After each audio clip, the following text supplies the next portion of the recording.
Le complexe d'Édipe. Les petits garçons veulent tuer leur père pour épouser leur mère.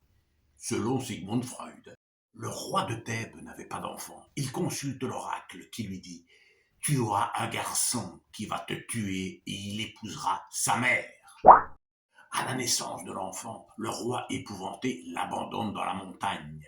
Le petit finalement est récupéré et adopté par le roi de Corinthe.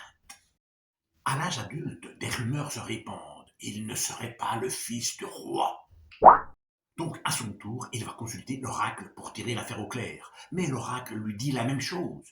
Tu tueras ton père, tu épouseras ta mère.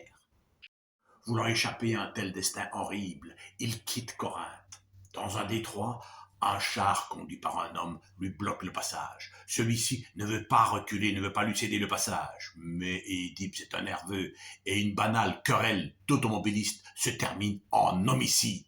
Édipe tue le conducteur du char. Ah, mais ce conducteur de char était le roi de Thèbes, c'était le père biologique d'Édipe. Mais il ne le savait pas. Premier acte de la prophétie accompli.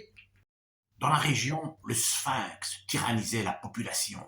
Il tuait toutes les personnes qui n'arrivaient pas à répondre à ses devinettes. À la devinette qu'il posa à Édipe, quel animal marche le matin sur 4 pattes, à midi sur 2 pattes et le soir sur 3 pattes? Édipe répond, l'homme.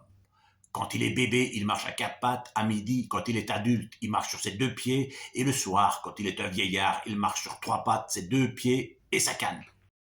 Le sphinx de dépit se jette dans un ravin. La population acclame Édipe. Tu es le meilleur, Édipe, on te veut comme roi, et tu vas épouser notre reine qui est veuve, qui s'appelle Jocaste. Voilà Édipe qui épouse Jocaste, sa mère biologique, mais il ne le sait toujours pas. Deuxième partie de la prophétie accomplie. Les dieux sont offusqués d'une telle abomination et répandent la peste dans la région.